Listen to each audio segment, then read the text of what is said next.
Hi friends, তোমাদের সামনে আজকে আবার চলে এসেছি আমি নতুন একটা টপিক নিয়ে। এবং আজকের টপিকটা কিন্তু খুব সিরিয়াস একটা টপিক। আমরা অনেকেই এত কর্মব্যস্ততায় থাকি, সব কাজেতে, সে টিনেজার্স হোক বা আমরা অফিসে যারা কাজ করি বা যারা বিভিন্ন প্রফেশনে যুক্ত, সবাই কিন্তু নিজের কাজ করতে গিয়ে কিন্তু নিজের শরীরের প্রতি যত্ন নিতে ভুলে যায়। এবং এর ফলে কি হয়, অনেক সময় উইক ফিল করে সব অনেকেই। তো এটা অনেকগুলো কারণ থাকতে পারে। হয়তো ঠিকঠাক খাওয়া দাওয়া হচ্ছে না, বা জল খাওয়া হচ্ছে না, বা মানসিক চিন্তা করছে বেশি, এগুলো অনেক ধরনের কারণ হতে পারে। তো আজকে আমি সেই রিজনগুলোই তোমাদের কাছে নিয়ে এসেছি, যে কোন কোন কারণে নিজেকে উইক ফিল করছেন। এবং যদি আপনি ফিল করেন যে নিজেকে এই কারণে উইক ফিল করছি, তাহলে অবশ্যই সেটা ঠিকঠাক করার চেষ্টা করুন। তো আসো আজকে তোমাদের সঙ্গে আলোচনা করি কোন কোন কারণগুলো আমাদের উইকনেস বা নিজেকে উইক ফিল করছি তার কারণগুলো কি কি। প্রথমত হচ্ছে যেটা বলে অ্যানিমিয়া বা রক্ত স্বল্পতা। এটার কারণে কিন্তু আমরা নিজেকে উইক ফিল করতে পারি। যেমন রক্তের মধ্যে হিমোগ্লোবিন কমে গেলে তখনই কিন্তু তাকে বলা হয় অ্যানিমিয়া। কিন্তু সঠিকভাবে এটা ধরতে পারেন না অনেকেই। রক্তে যদি কমে যায়, হিমোগ্লোবিন কমে গেলে, তো তার জন্য কিন্তু ভালো মতো খাবার খেতে হবে এবং বেশি আয়রন জাতীয় খাবার খেতে হবে। তাহলে কিন্তু দেখবেন যে আপনার এই উইকনেসটা কেটে গেছে বা দুর্বলতাটা কমে গেছে। ডায়াবেটিসের কারণেও কিন্তু আমাদের উইকনেস হতে পারে, উইকনেস আমরা ফিল করতে পারি বা দুর্বলতা অনুভব করতে পারি। কারণ ডায়াবেটিস হলে কি হয় না, আমাদের সুগারের প্রস্রাব হওয়ার সম্ভাবনাটা বেশি থাকে। এর ফলে কি হয় না, রক্তে যদি সুগারের পরিমাণ এমনি বেড়ে যায়, তাহলে আমাদের দেহের যে ইন্টারনাল সিস্টেমেটিকলি ভাবে কাজ করে না ঠিকঠাক। তো তার ফলে কি হয়, একটা টালমাটাল খাওয়ার সম্ভাবনা থাকতেই পারে।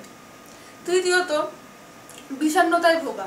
বিষণ্ণতা বা মানসিক দুশ্চিন্তা, সেগুলো যখন আমাদের বেশি চারা দিয়ে ওঠে বা আমরা যখন কোনো কিছু নিয়ে বেশি টেনশন করতে থাকি, তখন কিন্তু আমাদের মস্তিষ্কে বেশি কাজ হয় এবং মস্তিষ্কে বেশি চাপ পড়ে। তার ফলে কি হয়, আমরা বেশি উইক ফিল করি।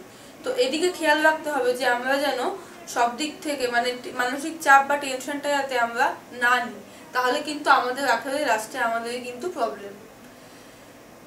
চতুর্থত হচ্ছে না, আমরা অনেকে পরিশ্রম করি এবং অনেকে কি করি না, একদমই কাজকর্ম না করি না, ঘরে বসে থাকি। সেটাও কিন্তু খুব বাজে জিনিস।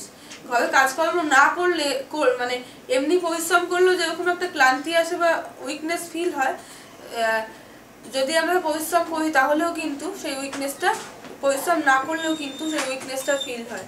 সারাক্ষণ কাজ না করতে করতে এমন একটা সিচুয়েশন আসে যে আমাদের কোনো কাজ করতেই ভালো লাগে না এবং আমাদের নিজেদেরকে উইক ফিল হয়।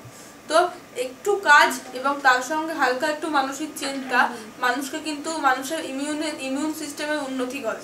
তো সবসময় চেষ্টা করতে হবে যে নিজেকে কোনো না কোনো কাজে ব্যস্ত রাখা।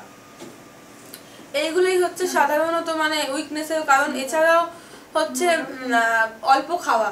যদি আমি আমাদের শরীরে যেটুকুনি খাওয়া প্রয়োজন সেইটুকুনি আমরা নিজেদেরকে ইনটেক না করি, তাহলে কিন্তু আমাদের অনেক প্রবলেম দেখা দিতে পারে খাওয়া দাওয়ার কারণে। এবং অনেকেই জল খান না। মোটামুটি 8 থেকে 10 গ্লাস দিনে জল খেলে কিন্তু এসব প্রবলেম দেখা দেবে না। অনেকেই ম্যাক্সিমাম লোকই কিন্তু মানুষরাই কিন্তু জলটা কম খান, কিন্তু এই জলটাই কিন্তু বেশি করে খেতে হবে। জলটা যদি বেশি করে খান তাহলে কিন্তু উইক ফিল করবেন না আপনারা। তো এটাই ছিল, এগুলো কিছু কিছু কারণ ছিল যেগুলোর জন্য আপনি হয়তো উইক ফিল করেছেন। এবং আপনি সেটা বুঝে দেখুন যে ঠিক কোনটার জন্য আপনি উইক ফিল করেছেন এবং সেটাকে তাড়াতাড়িভাবে মেনটেন করুন। তাহলে দেখবেন অবশ্যই আপনি সেই আগের যে ইমিউন সিস্টেম, আগের যে এনার্জি, সেটা অবশ্যই ফিরে পাবেন। আমার ভিডিও নিশ্চয়ই আপনাদের ভালো লেগেছে। আমার ভিডিও ভালো লেগে থাকলে অবশ্যই আমার ভিডিওটা লাইক এবং শেয়ার করবেন এবং আমাদের চ্যানেলটা সাবস্ক্রাইব করবেন। আর অন্য কোনো টপিক সম্বন্ধে জানার থাকলে অবশ্যই আমাদের কমেন্ট সেকশনে কমেন্ট করবেন। আজকের মতো এইটুকুনি। Thank you.